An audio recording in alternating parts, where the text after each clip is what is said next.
संसाधन एवं विकास बुक से चैप्टर 1 का प्रश्न हम लोग करेंगे। चैप्टर का नाम है रिसोर्सेस यानी संसाधन। प्रश्न अभ्यास पाठ्य पुस्तक से प्रश्न 1 निम्नलिखित प्रश्नों के उत्तर दीजिए। पृथ्वी पर संसाधन असमान रूप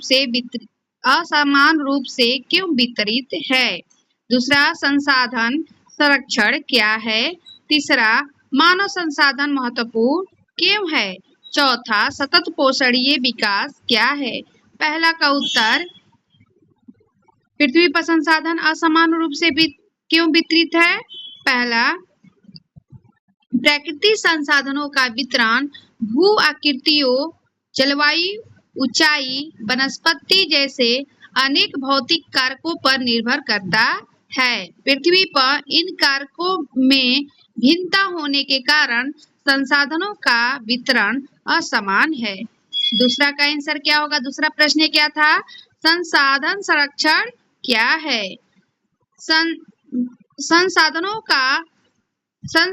का सतर्कता एवं बुद्धिमत्ता पूर्वक उपयोग करना और उन्हें नवीकरण के लिए समय देना संसाधन संरक्षण कहलाता है।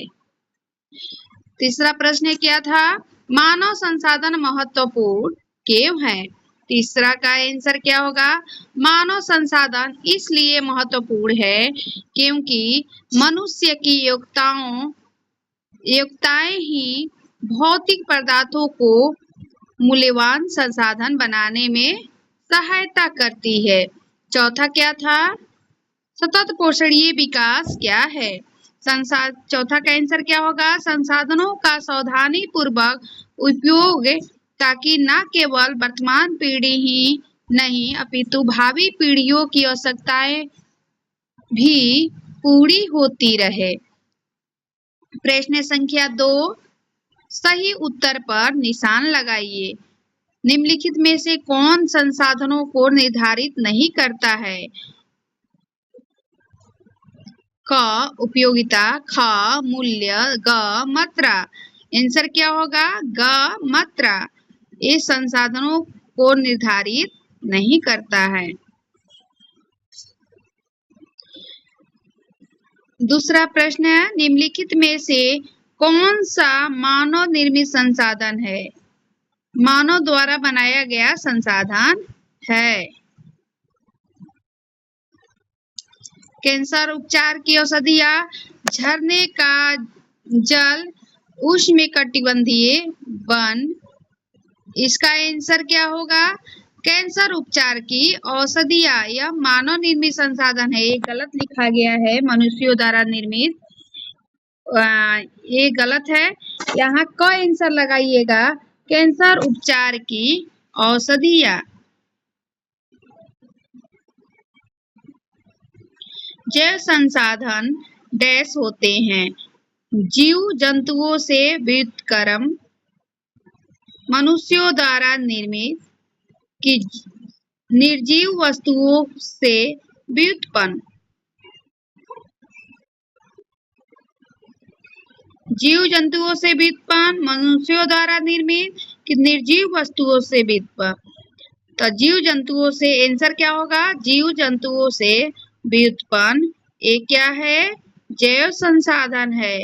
प्रश्न संख्या 3, निम्नलिखित में अंतर स्पष्ट कीजिए। संभाव्य और वास्तविक संसाधन। दूसरा क्या है? सर्वव्यापक और स्थानिक संसाधन। यहाँ हम पहला का देखेंगे, संभाव्य और वास्तविक संसाधन। देखिए अंतर कैसे लिखा जाता है, बीच में लाइन खींच दिया जाता है और दोनों तरफ संभाव्य और वास्तविक संसाधन। पहला जहाँ पॉइंट लिखते हैं वहीं पे पहला पॉइंट यहाँ भी लिखते हैं। वे संसाधन जिनकी संपूर्ण मात्रा ज्ञात नहीं हो सकती है उसे संभाव्य संसाधन कहते हैं। वास्तविक संसाधन, इन संसाधनों की मात्रा ज्ञात होती है। दूसरा क्या होगा पॉइंट? इन संसाधनों का वर्तमान में उपयोग नहीं किया जा रहा है अपितु भविष्य में इनका उपयोग किया जा सकता है। जैसे उदाहरण में लद्दाख में पाया गया यूरेनियम, यह भविष्य में उपयोग किया जाएगा, अभी वर्तमान में इसका उपयोग नहीं हो रहा है। वास्तविक संसाधन का क्या एग्जाम होगा? दूसरा, इन संसाधनों का वर्तमान में उपयोग किया जा रहा है, जैसे कोयला, खनिज तेल इत्यादि। दूसरा का अंतर देखिए, सौर व्यापक और स्थानिक संसाधन। सौर व्यापक संसाधन क्या है? जो संसाधन सभी जगह पाए जाते हैं उसे सौर व्यापक संसाधन कहलाते हैं। उदाहरण के लिए वायु, सूरज का प्रकाश, ये सब सभी जगह पाए जाते हैं। स्थानिक संसाधन, जो संसाधन कुछ निश्चित संसाधन स्थानों पर ही पाए जाते हैं वे स्थानिक संसाधन कहलाते हैं, जैसे तांबा, लोहा, लौह अयस्क, ये सब क्या है? स्थानिक संसाधन है। प्रश्न संख्या 4, क्रियाकलाप। रहीमन पानी राखिए, बिनु पानी सब सून, पानी गए न उबरे, मोती मानुष चून।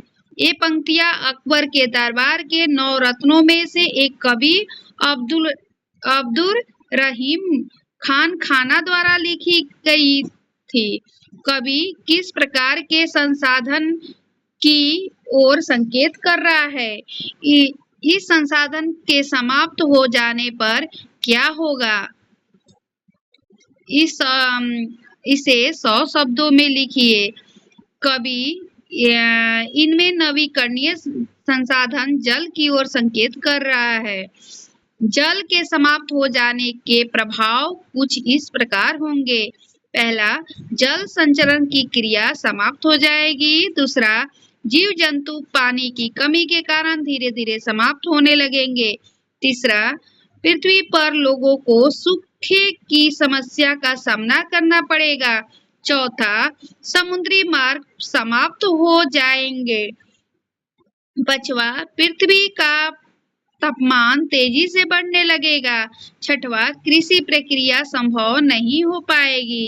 सातवां, कोई उद्योग नजर नहीं आएगा। 8 पॉइंट, समुद्र में रहने वाले सभी जीव जंतु मर जाएंगे। पानी के समाप्त होने का अर्थ पृथ्वी पर से जीवन समाप्त हो जाएगा। आओ खेले। 1, सोचिए कि आप प्रागैतिहासिक काल में एक ऊंचे हवादार पठार पर रहते हैं और आपके मित्र तेज पवनों का उपयोग कैसे करेंगे? क्या आप पवन को एक संसाधन कह सकते हैं? अब कल्पना कीजिए कि आप वर्ष 2138 में उसी स्थान पर रह रहे हैं। क्या आप पवनों का उपयोग कर सकते हैं? कैसे? क्या आप बता सकते हैं कि अब पवन एक महत्वपूर्ण संसाधन क्यों है? दूसरा क्या है? एक पत्थर, एक पत्ता, एक गत्ता और एक टहनी लीजिए। सोचिए कि आप इनका उपयोग संसाधन की भांति किस प्रकार कर सकते हैं। नीचे दिए गए उदाहरण को देखिए और रचना कीजिए। आप एक पत्थर का उपयोग कर सकते हैं। प्रयोग उपयोगिता, जैसे स्टापू, खेलने के लिए खिलौने, पेपरवेट की भांति उपकरण, मसाले पीसने के लिए उपकरण और अपने बगीचे कमरे को सजाने के लिए सजावट का सामान, बोतल को खोलने के लिए उपकरण, गुले में शस्त्र। इसको स्वयं करना है, ठीक ना? अब आगे हम लोग नेक्स्ट चैप्टर में